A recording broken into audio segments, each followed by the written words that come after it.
stop or I'll shoot. Bang. It all ends with a bang flag. Hi, I'm Clowny Quin, and today I want to talk about the anthology movie Scary or Die.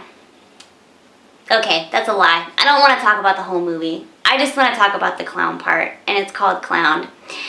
And this movie I felt was really misleading because the cover art for it is a spooky clown face, and I didn't realize it was an anthology movie until I started watching it. And the first bit of the anthology, the first part, they quote they quote a line from the movie No Country for Old Men, and I'm immediately thinking, oh my God, you're gonna quote a way better movie in the beginning of your movie. It makes me sad that I'm watching this, so I ended up fast forwarding all the way to the clown part because I didn't bother with the rest of it. Because let's face it, I got a one-track mind. But oh my goodness, I kind of wish that somebody would flesh this out and make an entire feature of this because it was so ridiculous and made me laugh so hard. This bit starts with it's got one of the guys from who started on the Disney Channel. Well, I don't know if he started on the Disney Channel, but he was like a big deal on the Disney Channel. Corbin Bleu. I knew him from seeing High School Musical. It was like one of the last movies I watched on the Disney Channel. Dating myself a little. And so he's in this, and he plays a guy who gets bitten by a clown, and then he turns into a clown.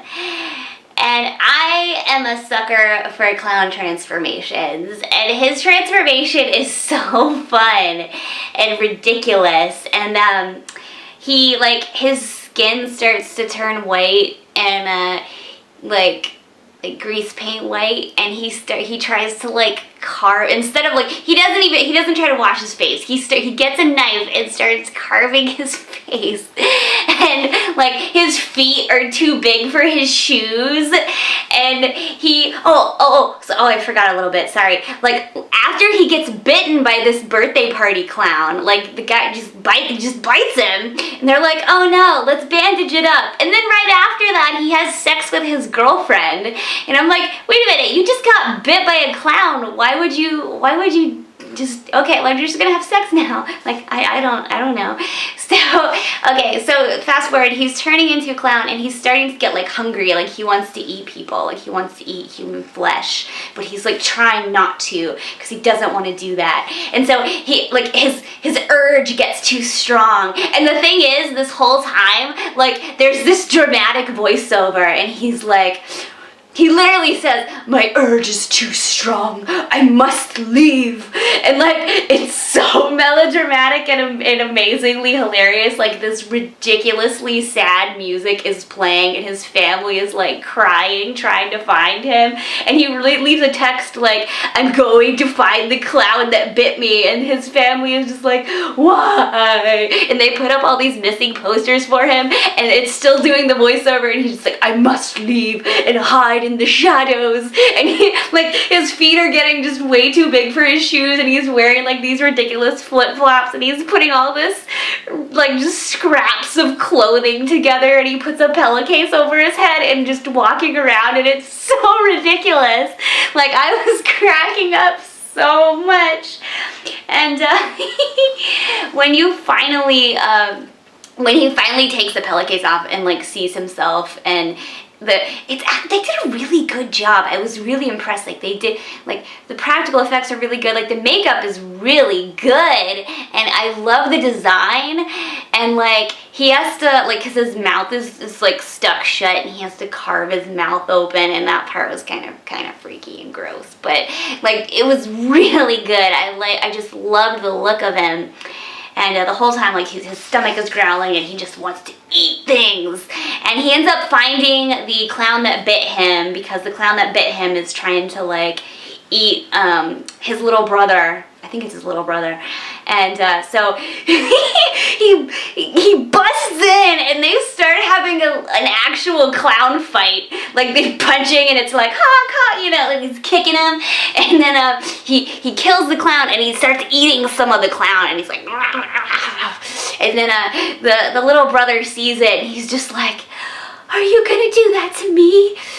And he's like, no, I will not. I'll die first. And it's just so over the top and wonderful. Like, I just, oh my goodness. I love how like this one is the shortest bit that I've seen so far, and I'm talking about it the most. It's just so.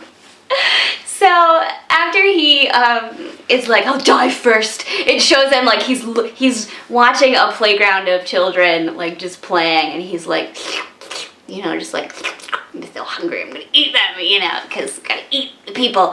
And then so the police show up and they're like, you know, put your hands up or whatever. And then he pulls a gun, because suddenly he has a gun out of his clothes, and they shoot him, and he's like about to die. And then he's like, bang, and he whips it, and it's a bang flag, which I love bang flags. I'm always a sucker for the flag. And then, so he dies, and then the very bit at the end, like you don't even get to see it. It's like there's a voiceover of a kid. They're like, hey, look at that lady, and you see a lady pushing a stroller, and obviously it's the girlfriend, and they're like, have you seen her baby? Look at the size of his feet. And then like the lady turns around and goes whip, and like I guess hits the camera, which is supposed to be the kid. So it implies that like, yeah, he had like, you know, in the beginning he had sex with this girl while he was infected, and I guess she had a clown baby or something. We didn't get to see it. I don't know. But I was just like, please somebody flesh this out and make it a full-length feature. I would totally watch it. So Scary or Die. The clown part I really liked, and it was silly, and it made me smile a lot, even though it was completely ridiculous.